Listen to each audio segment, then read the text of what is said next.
problema. Entonces, ya vimos la circulación, vimos los corazones o la evolución de los corazones, y ahora ya nos vamos a concentrar directamente en el ser humano. Vamos a empezar primero con el corazón del ser humano. Entonces, aproximadamente va a tener un tamaño o un peso entre 200 y 425 gramos en general, o un promedio, ese es el tamaño que van a tener. Vamos a tener 100.000 latidos por día, es decir, estos 100.000 latidos en promedio van a bombear 7.500 litros de sangre, y la función principal o esencial del corazón va a ser bombear sangre a través de los vasos sanguíneos. Esa es la función principal del corazón. Ya vamos a ver que tienen otras funciones, pero eso sería lo principal. Va a estar ubicado en el mediastino medio, un poco hacia la izquierda, y va a estar cubierto por una estructura o un tejido que recibe el nombre de pericardio. Y sería, este es tejido del corazón. Esta estructura que está acá, o tejido, es lo que se llama pericardio y que va a cubrir todo el cuerpo.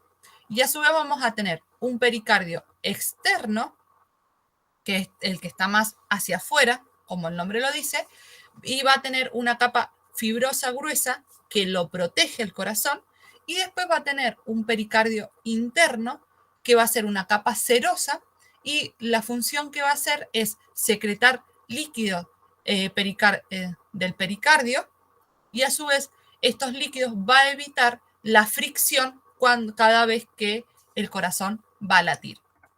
Entonces, en conjunto a esto le llamamos pericardio. Esta parte más externa es el pericardio externo, que es grueso y fibroso, que es quien protege al corazón de golpes que podamos llegar a sufrir. Y luego vamos a tener el pericardio interno, que es esta parte acá como un espacio, que se dice que es el pericardio seroso a comparación del otro que es fibroso, y es ahí donde se van a liberar distintos fluidos que va a evitar la fricción en el corazón. Sería la anatomía general del corazón. Ahora vamos a ingresar internamente al corazón. Entonces, su histología va a estar formada por 3 capas, ¿sí? Endocardio, miocardio y epicardio. Endo va a ser el más interno, miocardio el del medio, y el epi, que es de superficie, es el más externo. Entonces, el endocardio va a tener una membrana serosa de endotelio y tejido conectivo, de revestimiento interno, fibras elásticas y colágeno, vasos sanguíneos y fibras musculares, ¿sí? Recordemos que el corazón va a necesitar un movimiento, entonces necesito que sea elástico, que esté formado por músculos, y va a tener unas trabéculas carnosas. Trabéculas serían como conexiones en el corazón, y estas conexiones van a ser carnosas. Entonces, el endocardio va a ser esta capita que vemos acá como violeta, ¿sí? Esto bien finito, eso es el endocardio. Y las tabernáculas carnosas van a ser como estos pliegues que tenemos en el corazón. En esta parte, para que más o menos nos ubiquemos, acá es donde estaría la sangre. No sé dónde teníamos la imagen para que nos ubiquemos. Esto. Nosotros lo que estamos analizando, por así decirlo, si es que yo hubiese tomado este fragmento. Entonces, la parte interna es la que va a estar en contacto con la sangre, que sería el endocardio, y esa sería la primera parte. Después tenemos un miocardio, que sería toda esta parte rosada, que es la que tiene un mayor tamaño, es lo que propiamente se dice que es el músculo cardíaco. Entonces va a estar formado por tejido conectivo, capilares sanguíneos y linfáticos y fibras nerviosas. ¿Por qué? ¿Sí? Acá vamos a tener, por ejemplo, tenemos 2 orificios. Estos 2 orificios hacen referencia a los vasos sanguíneos, entonces va a estar formado o irrigado por vasos sanguíneos y además también van a tener fibras nerviosas, porque las fibras nerviosas es lo que nos va a ayudar al latido y a la contracción del corazón. Y por último, tenemos el epicardio, que sería esta parte de acá. Perdón. Esta parte después de todo esto rosado, este tejidito de acá, que a su vez va a ser parte del pericarpio seroso o el pericarpio interno, porque está ahí en contacto, es como partes de ambos lados, de una capa fina serosa, capilares y fibras nerviosas. O sea, a través de todo eso van a ser los tejidos del corazón y lo que va a permitir el movimiento y el latido principalmente, que gracias al latido del corazón tenemos el movimiento de la sangre. ¿Dudas con estas partes? Profe, ¿podría decir de vuelta en dónde se ubicaba el endocardio, miocardio y epicardio? Bien, sí.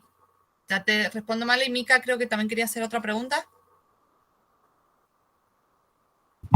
Sí, profe. Entonces el epicardio que dice ahí en la imagen vendría siendo lo mismo que el pericardio interno.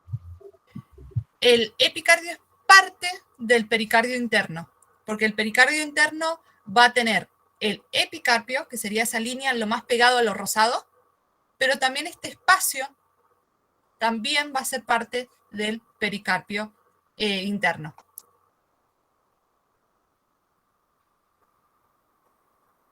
¿Sí, Mica? O sea, profe, que es junto con la cavidad pericárdica, ¿verdad? Exacto. Ah, bien, gracias. Bien, ahora vuelvo a explicar la ubicación de las tres partes. Endocarpio, que es la parte más interna, en este dibujo sería como esta lámina violetita que tenemos. Eso va a ser el endocarpio, que es la parte más interna y va a tener estructura de colágeno, ¿sí? Elástico también van a tener, y va a ser del endocarpio. Después tenemos toda esta parte de acá del centro que está bien rosada, que es lo que se va a llamar miocardio, y que generalmente es lo que cuando hablamos del músculo cardíaco, generalmente hacemos referencia a esta estructura, porque es el músculo o la estructura con mayor musculosidad y va a permitir las contracciones, pero además de tener músculo, va a tener capilares para la irrigación y va a tener también asociado nervios o parte del sistema nervioso. Y por último, el epicarpio, que sería lo que está más afuera, sería esta laminita que tenemos acá, que está en contacto con el miocardio y a su vez también es parte del pericardio interno. Y esto que está acá sería el pericardio externo, que lo que hace es proteger al corazón, pero no es parte del corazón. ¿Quedó mejor ahora? Profe, dijo que el pericardio es como que protege al corazón, ¿dijo? Sí, la función es proteger al corazón.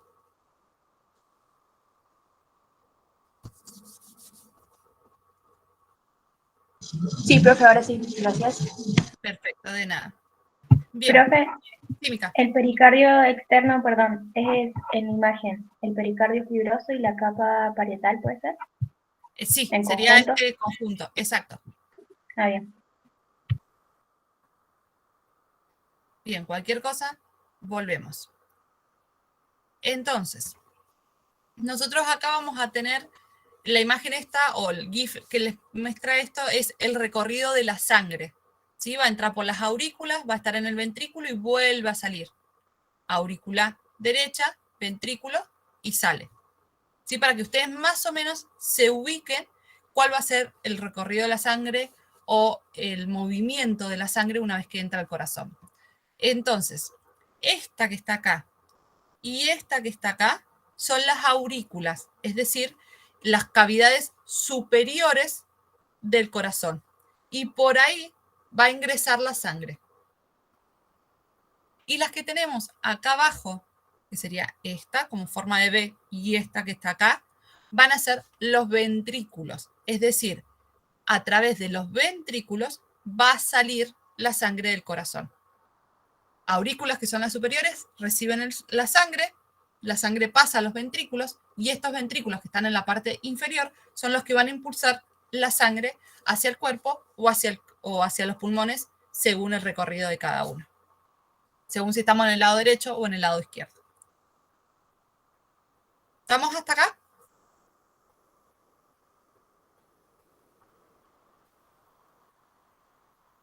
A su vez, cuando la sangre ingresa, ¿sí?, a la aurícula, va a pasar al ventrículo, y una vez que pasa al ventrículo, la sangre no puede volver. Por eso acá tenemos válvulas. ¿Ven como lo que habíamos visto en las venas? Acá en el corazón también hay válvulas que evitan que la sangre vuelva hacia el exterior o vuelva hacia la cavidad anterior. Y lo mismo va a pasar en el ventrículo con las arterias. Una vez que sale la sangre, acá tenemos una válvula cerrada, se abre para que salga y se vuelve a cerrar. Y eso evita que una vez que la sangre salió del corazón, vuelva a entrar. Ahora vamos a ver puntualmente el nombre de cada una de estas válvulas. Profe, Sí. disculpe, y entonces el azul oscuro es como la válvula, sería la válvula.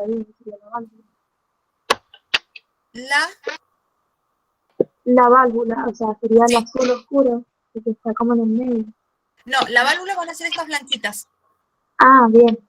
¿Sí? Lo que se pone azul oscuro es cuando se abre. Esta parte que está acá de azul oscuro es el ventrículo.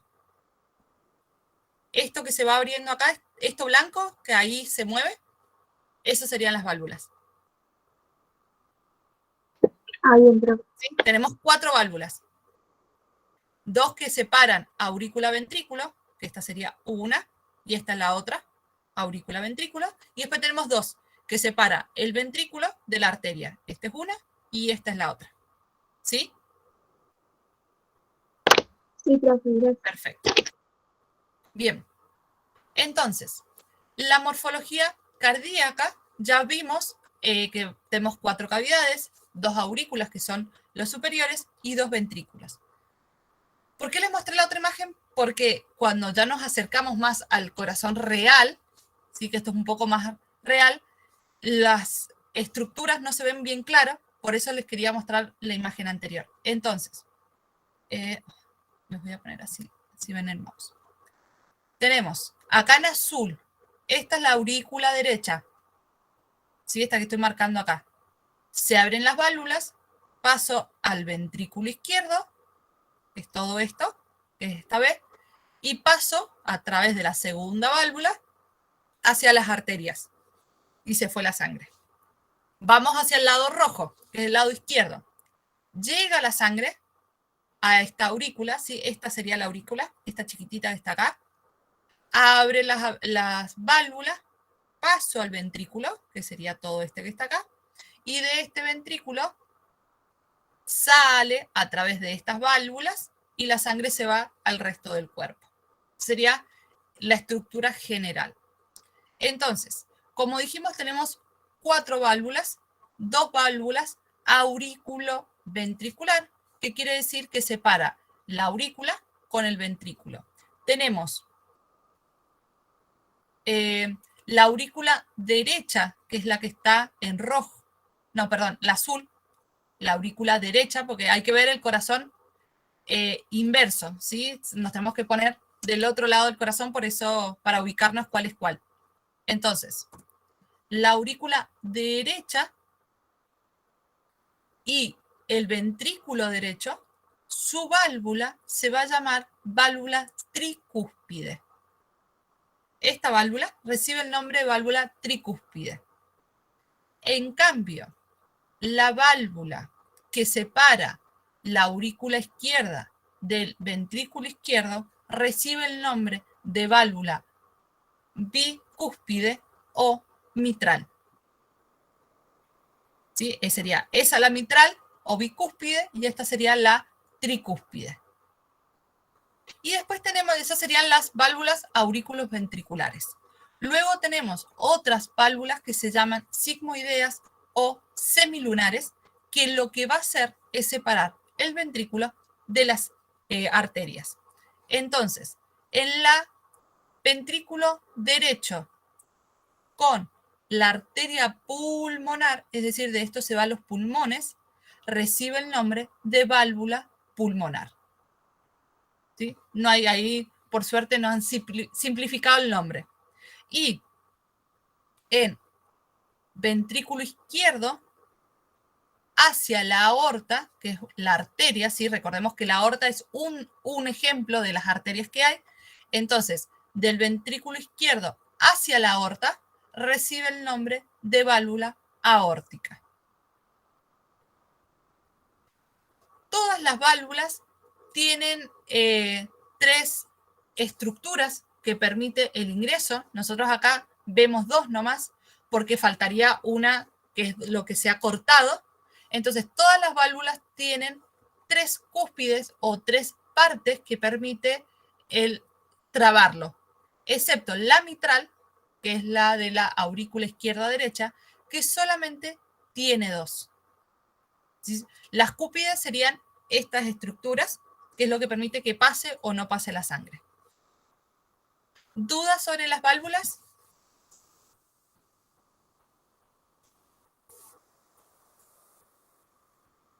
Profe, yo tengo una duda. Porque se me hace medio confuso, porque una iba a estar abierta y la otra iba a estar cerrada, ¿puede ser? En las válvulas. No, lo que vos te has quedado con las válvulas de las venas. Acá no se cumple eso. No, porque estas son válvulas del corazón, son otros tipos de válvulas. O sea, tienen la misma lógica de dejar pasar o no dejar pasar la sangre, pero son diferentes.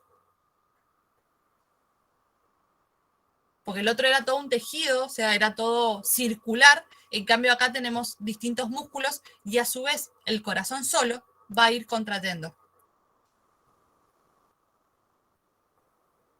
Entonces van a estar siempre abriendo y cerrándose o van a estar siempre abiertas. Exacto.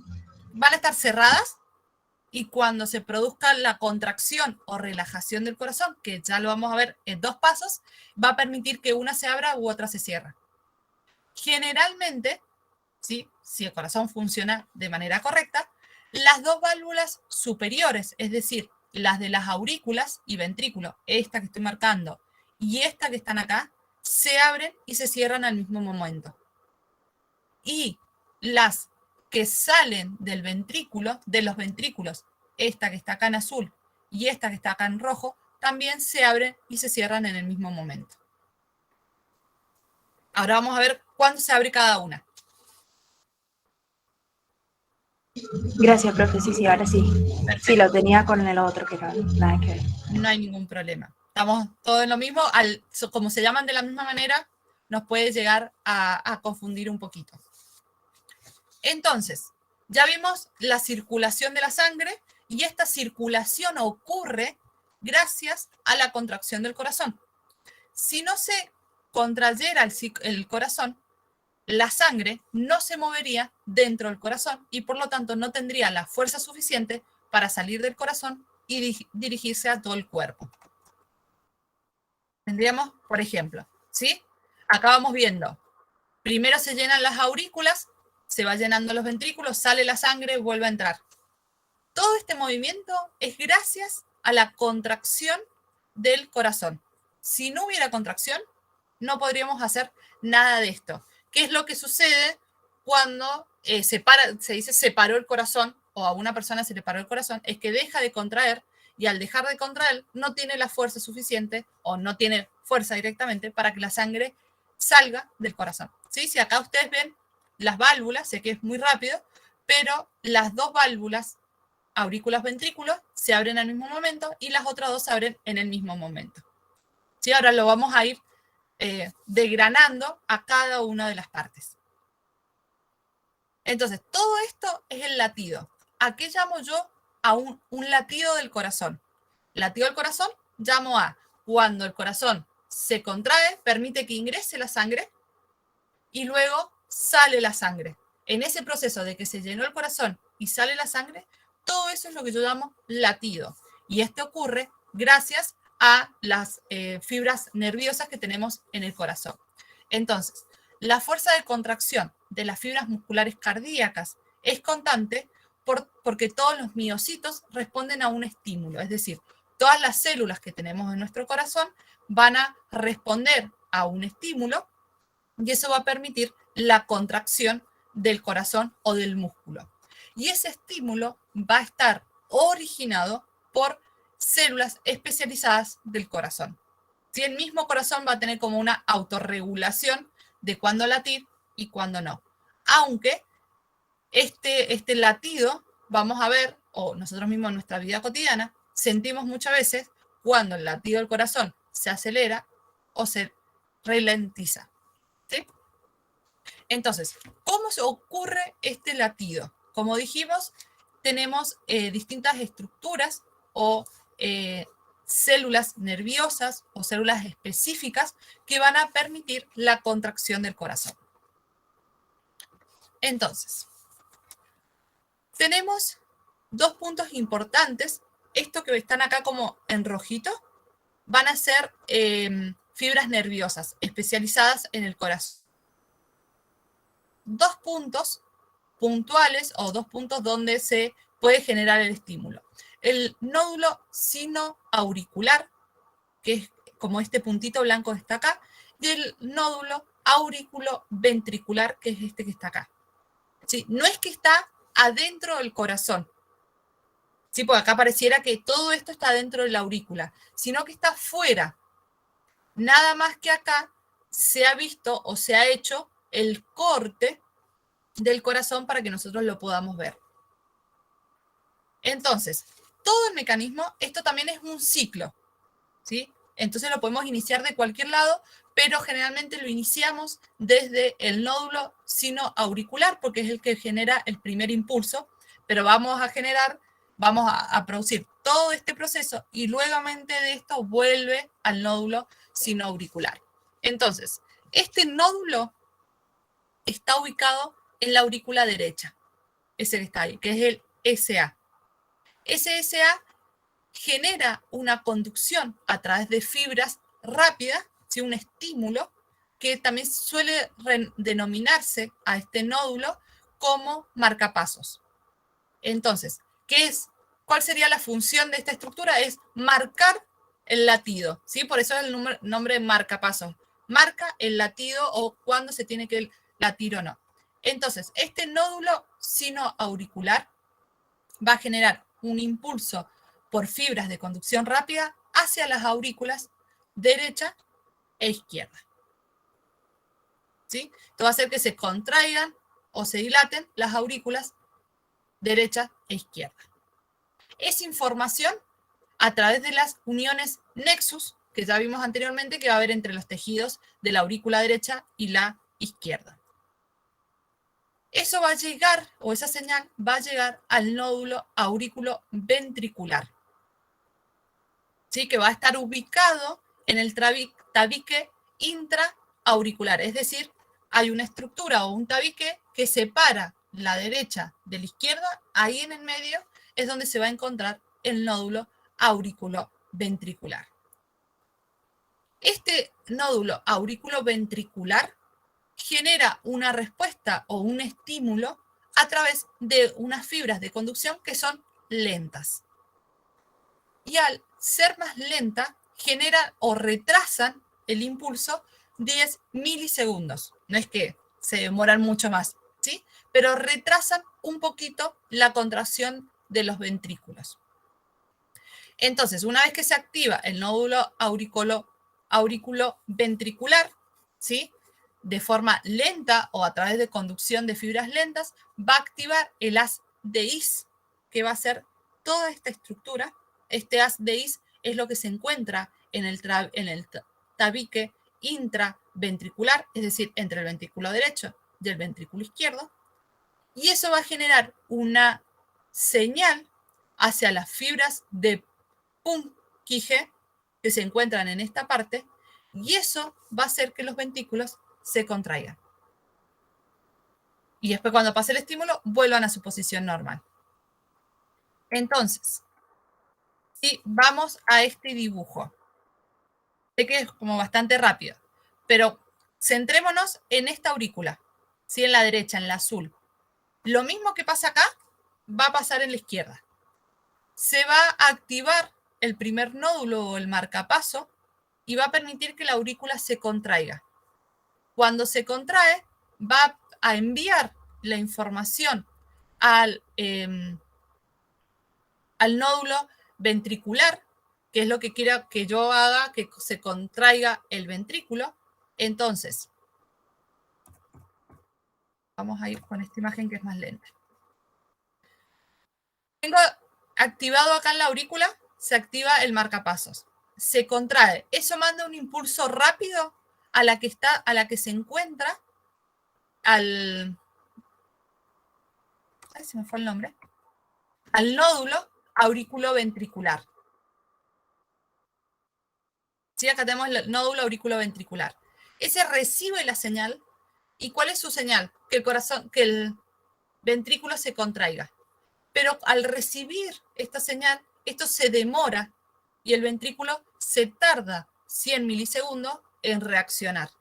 Entonces, esa reacción tardía permite que la aurícula termine de depositar toda la sangre en el ventrículo y permita que salga, se vuelva a contraer. Es decir, vuelvo porque es medio complicado. Nódulo auricular. Esperen un segundo que... Ahí estamos. Nódulo sinoauricular. Genera un impulso. Este impulso es rápido. Va hacia el nódulo, va hacia la aurícula derecha, izquierda, y a su vez activa el nódulo auriculoventricular. Ese aurículo ventricular o ese nódulo va a generar un segundo impulso, aunque se va a retrasar. Ese segundo impulso va a llegar hasta las DIs y a su vez en las DIs va a llegar a las fibras de Purkinje. Esas fibras van a hacer que los ventrículos se contraigan. Entonces, nódulo sinoauricular, contracción de las aurículas, el nódulo auriculoventricular envía las DIs y luego a las fibras de Purkinje, y eso va a hacer que los ventrículos se contraigan. Cuando esto va a ocurrir, la aurícula se va a relajar y el ventrículo luego se va a relajar y volvemos de vuelta. Se contrae la aurícula, se contrae el ventrículo, relajamos. Aurícula se contrae, ventrículo se contrae, relajamos. ¿Se entendió? Sé que es complejo. Sí. En el dibujito, el haz de is, ¿vendría siendo esa unión en donde se abren dos? Esta partecita que está acá. Eso que está acá entre los ventrículos. Ah, esa parte. Se abre, van a ser las fibras de Purkinje. Ah, bien. Ahora ¿Sí? sí, profe, gracias. Perfecto. ¿Se entendió? ¿Sí? ¿Medio complejo? Profe, ¿puede marcar de vuelta dónde se encuentran las fibras? Bien. Esta que está acá, estas que están acá en el centro, que son estas dos líneas, van a ser el haz de is. Y las fibras de Purkinje van a ser estas que se van a ramificar hacia los laterales.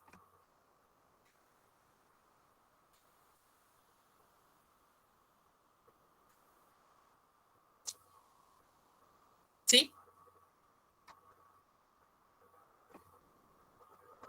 Sí, profe, sí, ahora sí. Perfecto.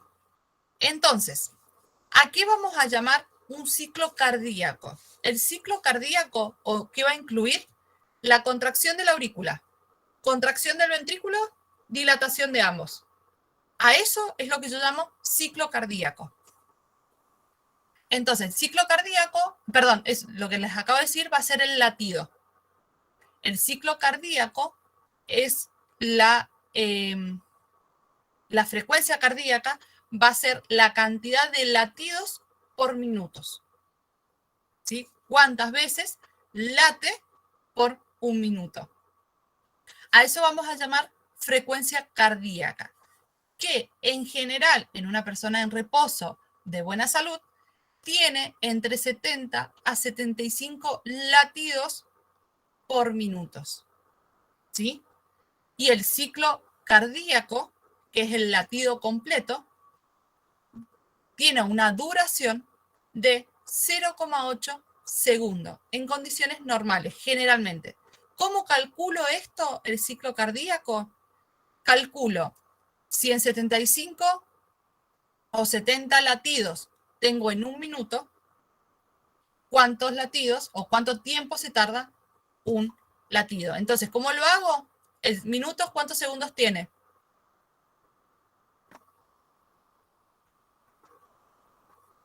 60, ¿sí? 60 dividido los 70 latidos me va a dar que el ciclo dura 0,8 segundos. Estos serían valores normales. ¿Hasta acá estamos? ¿Se entendió esto? Profe, a mí Sí. me mareó un poco lo del ciclo cardíaco. Bien. El ciclo cardíaco es todo lo que se va a durar en hacer un latido el corazón. Y vamos a tener 3 momentos. El primer momento es cuando la aurícula se contrae. ¿Sí? Al contraerse la aurícula, lo que hace es pasar la sangre de la aurícula al ventrículo. Y después el segundo momento es la contracción del ventrículo. La contracción del ventrículo lo que hace es expulsar la sangre del corazón hacia afuera. ¿Sí? ¿Hasta acá estamos? Sería esta parte. Contraigo, paso la sangre al ventrículo, contraigo, pasa la sangre del ventrículo hacia el exterior. Y ese proceso luego tengo que relajar ambos órganos, ambas estructuras para que se vuelva a llenar. Ya este proceso. O sea, se contrae, pasa el circuito y se vuelve a relajar. Eso sería el ciclo cardíaco. Y en general, en condiciones normales, se demora en hacer contracción, contracción, relajación 0,8 segundos.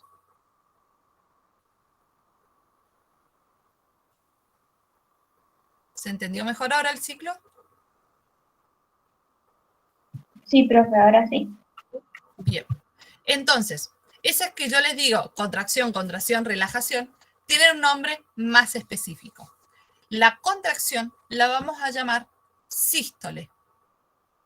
Entonces tenemos un momento de sístole auricular y un momento de sístole ventricular.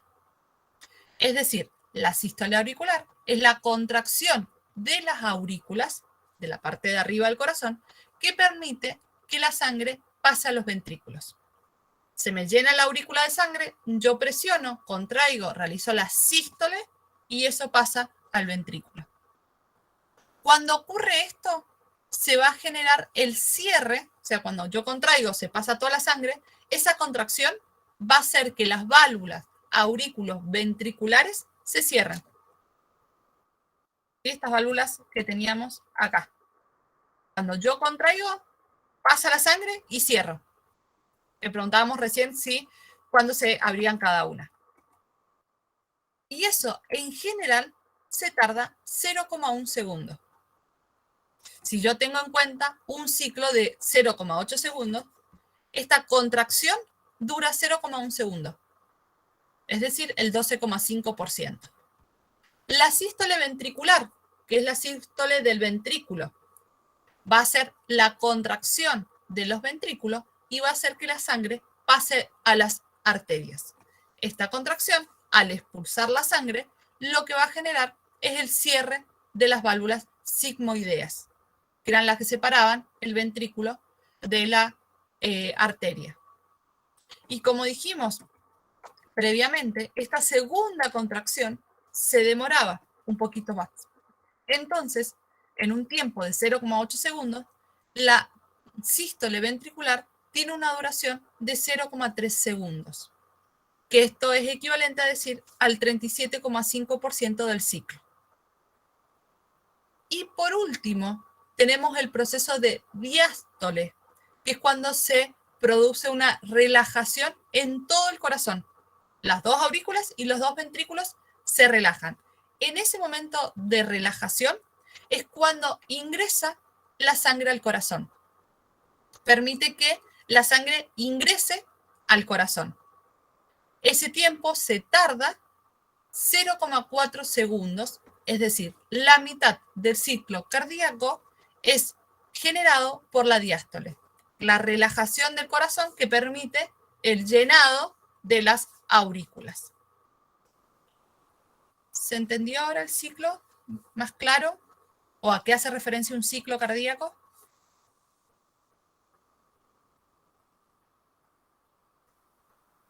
Profe, ¿puede explicar la última, la de ¿La diástole? Ajá, sí, Bien. esa. Perfecto. Entonces, vamos. Recuerden que yo lo estoy haciendo con dos, pero esto pasa paralelamente en las aurículas y ventrículos. Tengo la sístole auricular, se contrae la aurícula. Sístole ventricular, se contrae el ventrículo. ¿Sí? Quedan las dos apretadas. ¿Qué es lo que hay que hacer? El siguiente paso es una diástole. Estirar, relajar. Esto, cuando yo hago esto, cuando yo relajo, permito que ingrese la sangre. Entonces, el llenado de la aurícula es lo que se tarda 4 segundos. ¿Sí? Que sería la diástole. Se relajan y al relajarse permito que se empiecen a llenar las aurículas. Y eso es lo que yo llamo llenado de sangre al corazón. Sí, Mica. Entonces, relajación tanto de aurícula como de ventrículo, ¿verdad? Exacto, sí. Por eso es solamente diástole. No hago aclaración. Hablo de diástole. En cambio, en los otros digo sístole auricular, porque es solo de la aurícula, sístole ventricular, porque solo es del ventrículo. El diástole es de ambas.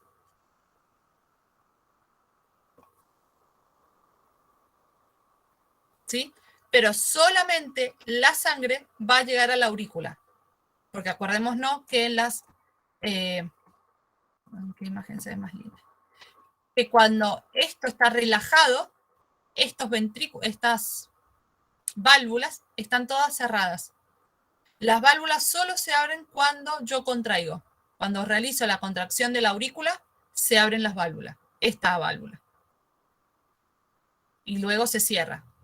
Cuando realizo la contracción del ventrículo, se abre la siguiente válvula. Cuando yo relajo, las dos válvulas están cerradas. Entonces, lo único que me permite es el llenado de esta aurícula. Sería este proceso. Hasta ahí, cuando se llena acá. Lo tenemos acá. Ese llenado. ¿Estamos? ¿Alguna otra duda?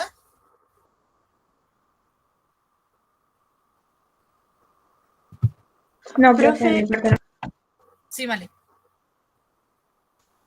Entonces, lo último que dijo, cuando se le relaja el corazón, dijo que ahí empieza el llenado de vuelta de la aurícula y ahí vuelve a empezar de vuelta con el sistema auricular y el sístole ventricular. Exacto.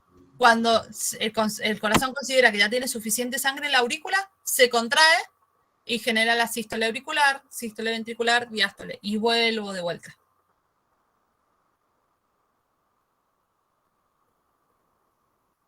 Sí, profe, ahora sí. Bien. Sí, ahí se entendió. ¿Alguna consulta de esto? ¿Quedó todo claro? Cosas importantes que tienen que ir recordando porque a veces le toman problemas de este tipo, que nosotros vamos a resolver en lo que nos queda en la horita, sino mañana vamos a resolver algunos ejemplos de frecuencia cardíaca. Este dato es importante, ¿sí? Entre 70 a 75 latidos por minuto es lo que se considera normal, ¿sí? ¿Por qué es importante tener estos datos? Porque a veces nos hacen calcular la frecuencia cardíaca y después tenemos que decir si esa persona tiene aumento de la frecuencia cardíaca, si tiene un valor normal o tiene la frecuencia cardíaca en descenso. Entonces tenemos que recordar ese valor y el ciclo cardíaco también de 0,8 segundos. Estos son valores normales o los que la medicina considera como normal. Todo lo que esté por arriba o por debajo sería normal. Una de las primeras cosas que hay que recordar. Después, también estos porcentajes, ¿sí? Hay que recordar porque después nos pueden decir, por ejemplo, de un ciclo cardíaco que dura 0,10 segundos, ¿cuánto dura una diástole? ¿Sí? En este caso sé que la diástole es el 50% del tiempo. Entonces, 0,5 va a durar el proceso de diástole. Entonces hay dos opciones. O nos acordamos el porcentaje o nos acordamos los segundos. Entonces yo después puedo hacer regla de 3 simple con los segundos. ¿Sí? Si el ciclo se tarda 0,8 segundos y la diástole es 0,4, si me están dando un ciclo de 0,10, hago la regla de 3 simple 5 segundos. 0,5 segundos. Entonces son datos que sí se tienen que ir recordando. Estos sí son importantes porque eso sí se va trabajando. Bien, estamos. Profe, ¿los 0,8 serían el 100%? Exacto. Sí, sí, sí. Porque si nosotros contamos sería el 1 más 3, vamos 4, más 4, 8. 12,5 más 37,5, 50 más 50, 100.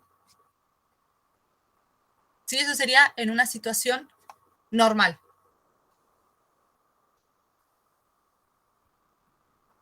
Sí, profe, ahora sí. Gracias. Perfecto. Bien. Ahora vamos a continuar con una segunda parte.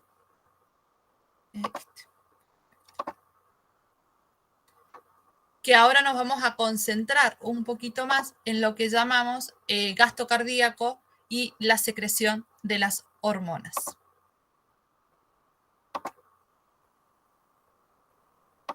Ya proyecto y empezamos.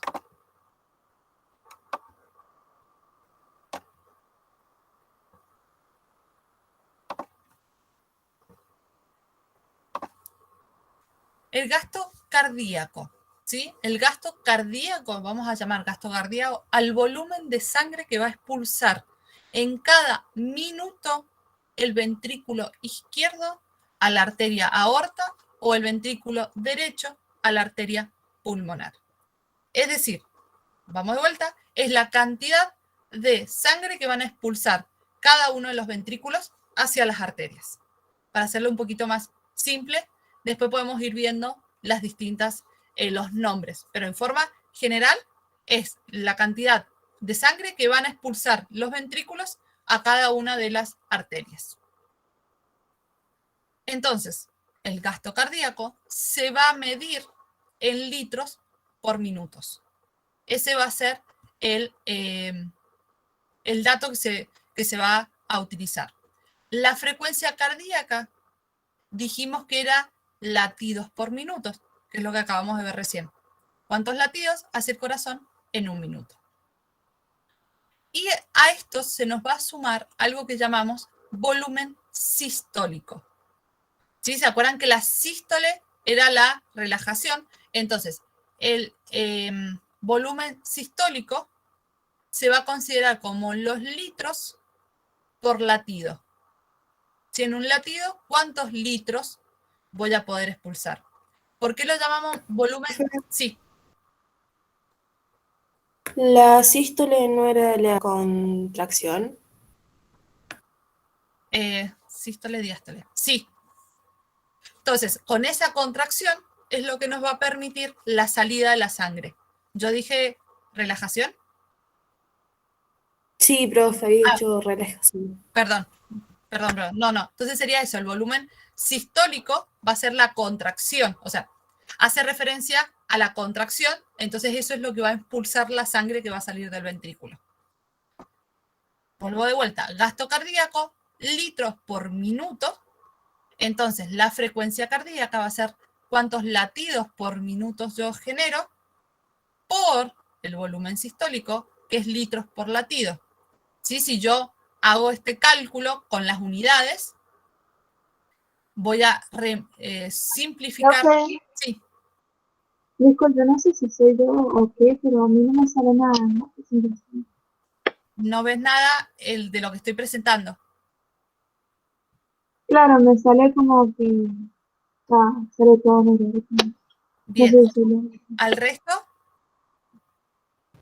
ven la Yo lo diapositiva. veo, profe. No, bien. Yo sí lo puedo ver. Bueno, voy a dejar de compartir, voy a volver a compartir, a ver si eso colabora. Ahí nadie la ve.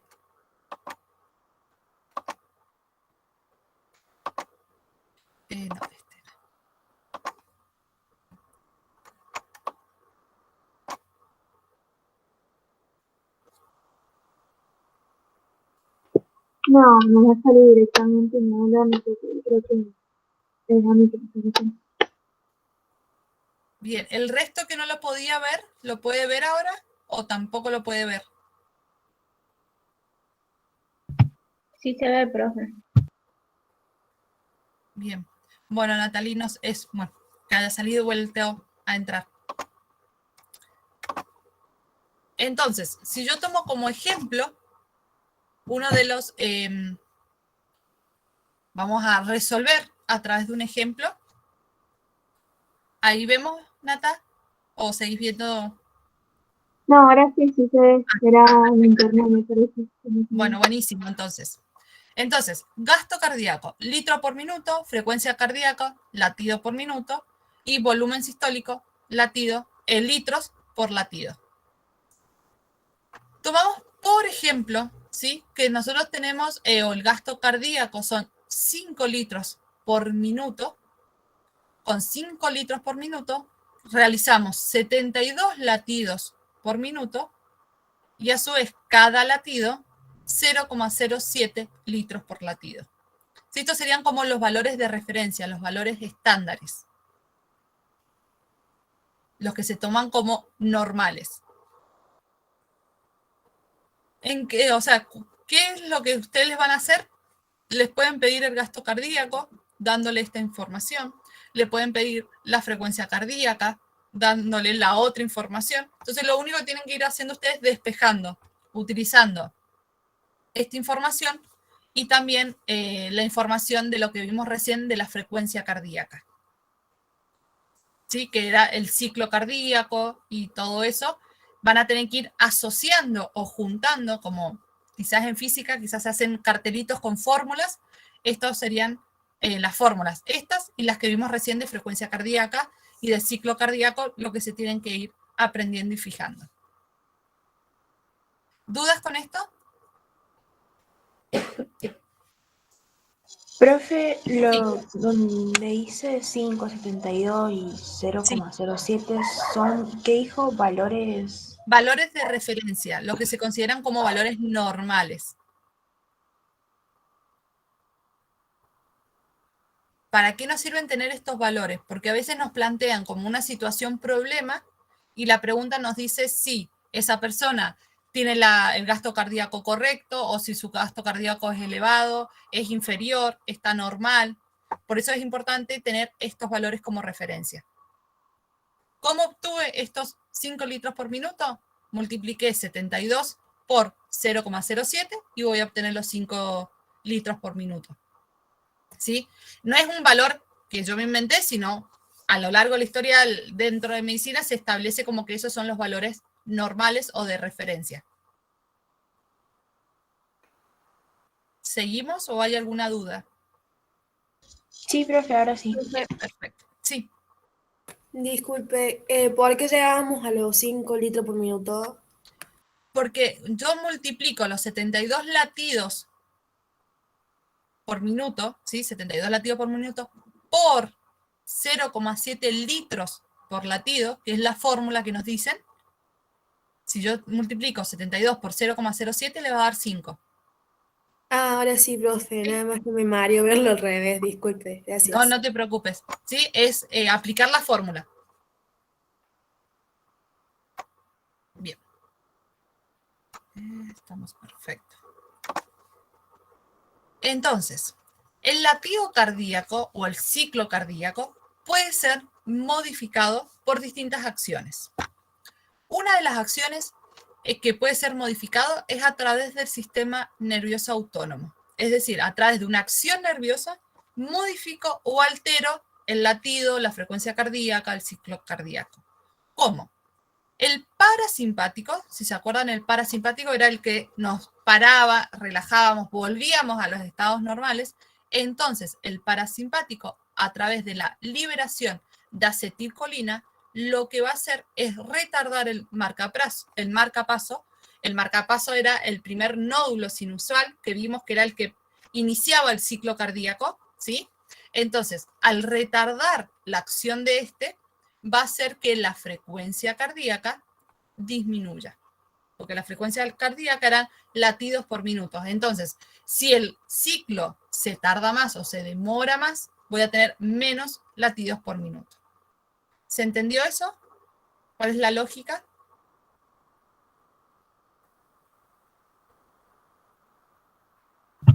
Profe, o sea que al relajarse va a haber una disminución, digamos, del marcapaso.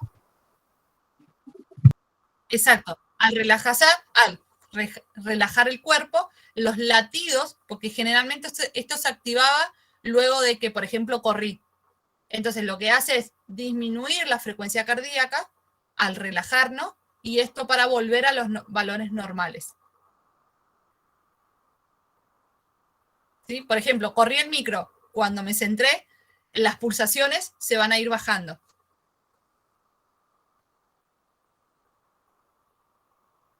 ¿Sí?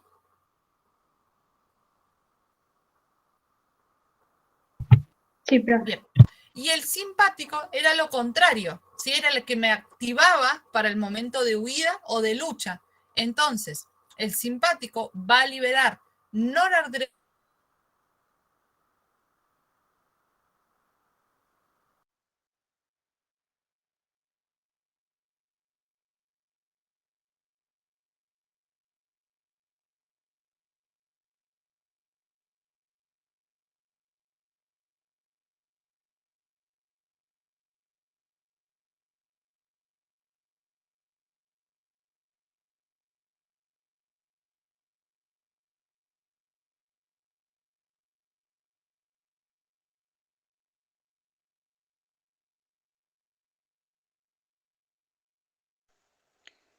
Bien, bueno, se me tildó la computadora. Ahora lo voy a hacer desde el celular. A ver si ahí vuelve, si no desde el celular. ¿Ahí me están escuchando? Ahí sí, profe. Bien. Entonces, perfecto. ¿Estamos? Y ahora les voy a compartir el PDF.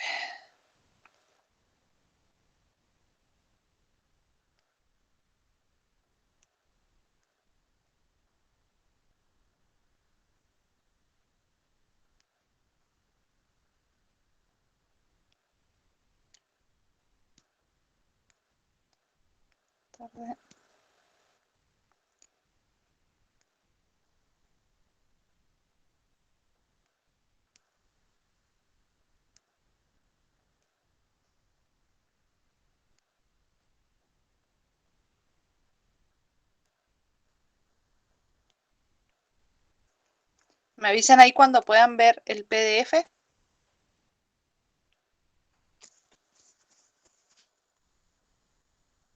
Ahí se puede ver, profe. Ahí estamos. Perfecto. Entonces ahí están viendo la personita donde estaba el sistema nervioso autónomo, ¿verdad? Sí, profe. Sí, profe. Perfecto. Entonces estábamos en esta parte. Entonces, cuando la liberación de noradrenalina va a estimular el marcapaso, que será el primer sinusual que nos activaba, va a generar que aumente la frecuencia cardíaca. Al aumentar la frecuencia cardíaca, aumenta los latidos por minuto y es cuando permitimos una mayor oxigenación en la sangre o una mayor circulación de la sangre.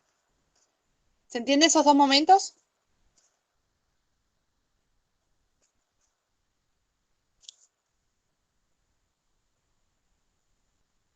Sí, profe, se entiende. Perfecto. Ese sería un caso. Después tenemos el caso hormonal, es decir, a través de las hormonas también puede haber una alteración de, del latido cardíaco, del ciclo cardíaco. En este caso, hormonal va a ser la glándula suprarrenal, que era la que se ubicaba por arriba de los riñones, y va a liberar adrenalina. Esta liberación de la adrenalina va a hacer que aumente la frecuencia de la contracción, es decir, la frecuencia cardíaca, y aumenta la fuerza del ventrículo. que también se activaba en algún momento de estrés, por ejemplo. Entonces va a generar o va a permitir que haya una mayor contracción y una mayor liberación de sangre al organismo. Y después tenemos una autorregulación, por así decirlo, o un control intrínseco del corazón, es decir, que el propio corazón va a autorregularse. En estas situaciones ocurre cuando el miocardio, ¿sí? Que era, ¿se acuerdan? El tejido del medio, que era el más musculoso, que tenía mayor tamaño, está más elongado, es decir, puede ocurrir, por ejemplo, algunas acciones que yo pueda tener o algunos problemas que yo pueda tener en mi corazón de desgaste, puede producir una elongación mayor de mi músculo, del miocardio, y esto hace que llegue más sangre. ¿Cómo? O sea, ¿qué efecto va a generar? Va a aumentar la intensidad de la contracción y la velocidad, es decir, más continuo la va a hacer, y este movimiento va a aumentar el volumen sistólico. Es decir, al tener una mayor velocidad y una mayor intensidad de contracción, quiere decir, mientras más me contraigo, más fuerza voy a tener. Entonces, eso es lo que pasa en este caso. Aumenta la contracción y la velocidad, es decir, más seguido o más rápido hago esta contracción, y esto genera un aumento del volumen sistólico, que era el volumen que yo expulsaba en cada latido, y esto genera el aumento del gasto cardíaco, que eran los latidos por la cantidad de litros por minutos que liberaba. Y luego existe algo que denominamos ley de Frank o Starling, que es donde hay una relación entre el aumento del retorno venoso, es decir, aumento de la sangre que ingresa al corazón, y esto va a generar, y hay una relación positiva con el aumento del gasto cardíaco, en la cual no van a intervenir presiones retrógradas, que hace referencia a esto, a presiones en el músculo que aumentan o disminuyen las contracciones, sino que solamente al tener una mayor vuelta de sangre o retorno venoso, hace que el gasto cardíaco también aumente, y esto va a impulsar que la sangre llegue a la aurícula derecha, que es lo que va a permitir que llegue mayor cantidad de sangre. Son los dos momentos que el corazón, según la situación que esté viviendo, puede generar un aumento del ingreso de sangre. Al aumentar este ingreso de sangre venosa, va a permitir también que haya una oxigenación más rápido, porque gran parte de esta sangre venosa va a venir con dióxido de carbono. Entonces va a haber una oxigenación más rápido, o la sangre que retorna de los pulmones oxigenada llega más rápido al resto del cuerpo para oxigenar. ¿Dudas con esto? Profe, yo no entendí mucho la de la presión retrógrada. Bien, la presión retrógrada es que yo voy, a medida que se va contrayendo algo, voy como acumulando una presión, ¿sí? Y como las voy acumulando, quedan como guardadas y en algún momento vuelven a surgir. Como esa contracción fue previa, por eso llamamos retrógrada, porque como que viene del pasado, por así decirlo.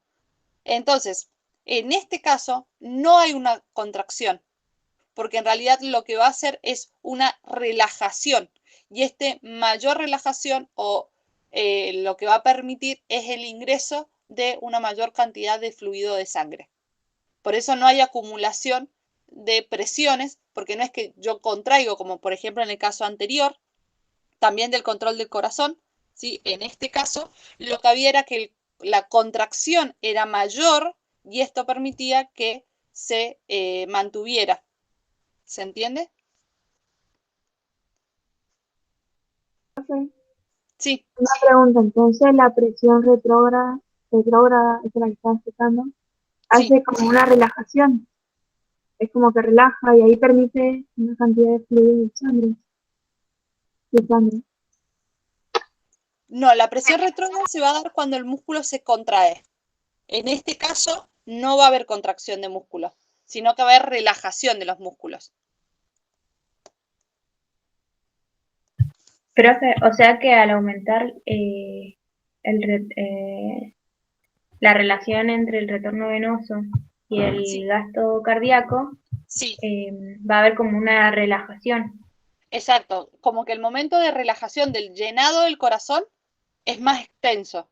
Entonces se puede acumular mayor cantidad de sangre.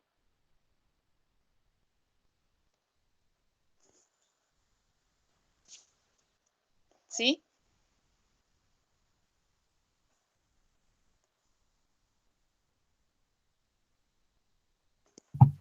Sí, profe. ¿Estamos?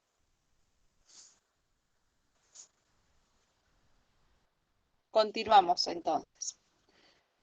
Estos efectos, ¿sí? Van a tener, o esta modificación en el latido o la expresión cardíaca, va a tener distintos efectos en el corazón o distintos momentos en el corazón. Entonces, segundo, así se los puedo marcar.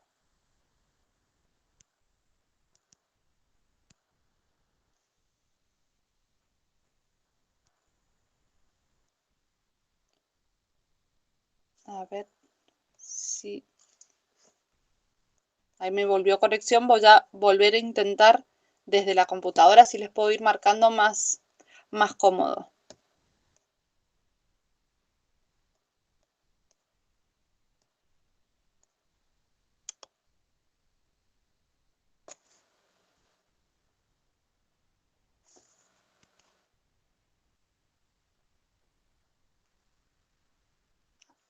¿Ahí ven la presentación?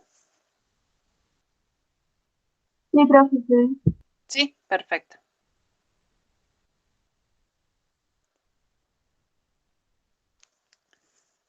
Listo, ahí.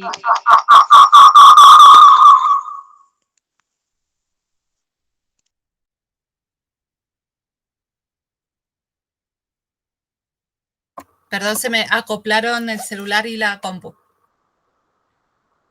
Entonces, estas modificaciones va a generar, por ejemplo, ¿sí? Van a ser distintas acciones que se van a ir regenerando.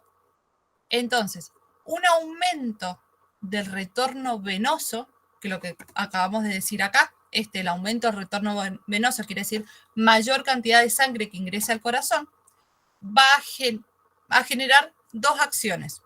Una elongación de las fibras cardíacas ventriculares, ¿sí? Se van a elongar de forma vertical y va a generar un aumento en la fuerza de contracción. Es decir, se van a contraer con mayor aumento. Y mayor contracción, mayor aumento de la contracción va a generar que se aumente el volumen de eyección. Porque yo al tener mayor fuerza acumulada, cuando libero la sangre, va a salir con mayor volumen y mayor fuerza. Y este aumento del retorno venoso también me va a generar una distensión de las paredes auriculares. Es decir, las aurículas van a aumentar su tamaño de forma horizontal y esto va a aumentar el factor natriurético atrial. Este factor natriurético atrial es como una especie de hormona que libera el mismo corazón, que ya lo vamos a ver más adelante. Pero este aumento o esta liberación va a generar que se produzca un aumento de la diuresis y un aumento de la natriuresis. La natriuresis va a ser la acumulación de sodio y la diuresis, ya les digo porque siempre me confundo si es una o otra, va a ser la producción de orina. Entonces, todo esto me va a generar un aumento de la producción de orina y este proceso también me va a generar una disminución del volumen sanguíneo y esto va a hacer que al disminuir el volumen sanguíneo vuelva a los valores normales de la presión sanguínea. Sí, cuando yo tengo entonces... Profe, Sí, la diuresis dijo que era la producción de orina. ¿Puede exactamente. ser? Sí. ¿Y la natriuresis? Es la acumulación, la eliminación de sodio, perdón. Sí, va a ser la eliminación de sodio a través de la orina también.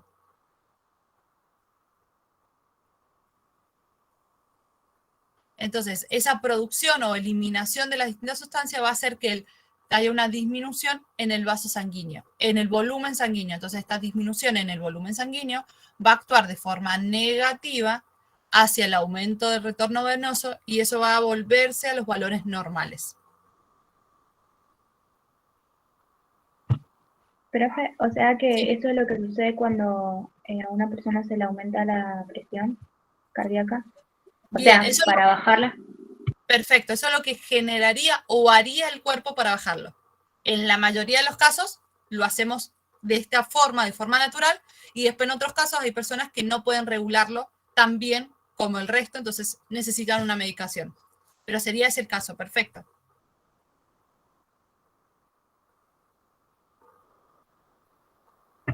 Profe, otra duda, perdón. ¿La distensión qué era? La distensión es que la aurícula va a aumentar de tamaño de forma horizontal. O sea, yo tengo la aurícula así y va a aumentar así de tamaño.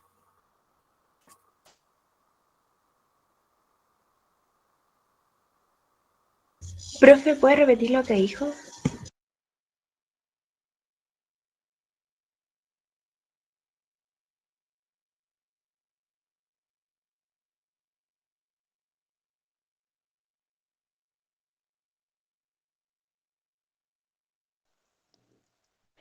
Se me volvió a trabar. ¿Ahí me están escuchando? Sí, profe. Bien. Entonces, ¿alguna otra duda? Sí, profe, yo le Sí. había preguntado que si podía repetir lo que había dicho de distensión. La distensión, perfecto. La distensión va a hacer referencia a un aumento de forma horizontal de la aurícula. Es un agrandamiento de la aurícula, pero en vez de hacerlo de forma vertical, va a ser de forma horizontal el aumento.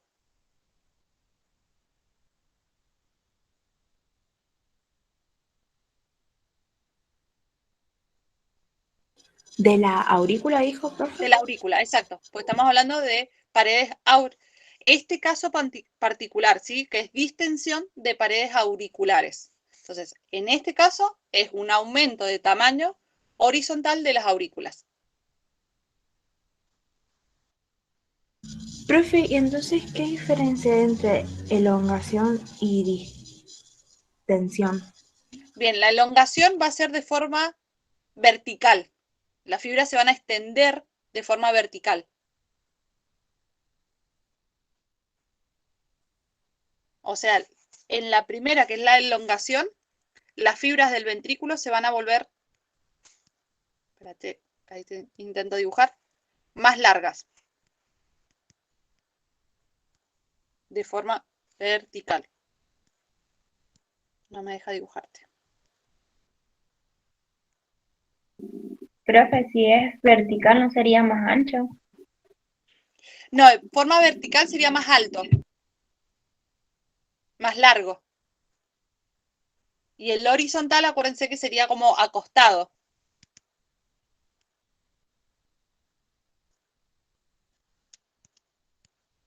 No sé si me entienden cuál sería la idea.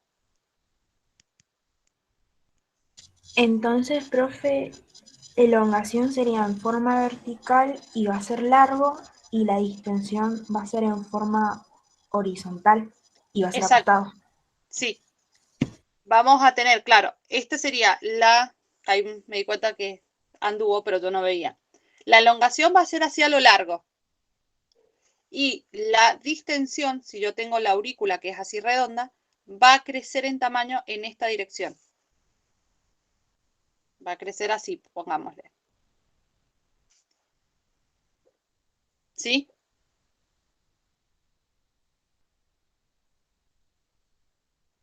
¿Sería el ancho entonces? Exacto, el ancho. Ah, sí, sí, ahora sí.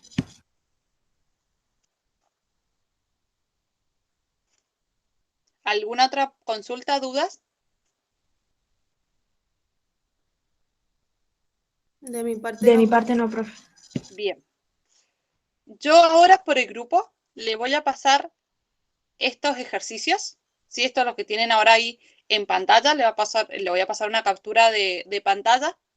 Y para mañana, si se animan o si les sale, hacemos el 1, o sea, el 1 mañana lo revisamos entre todos.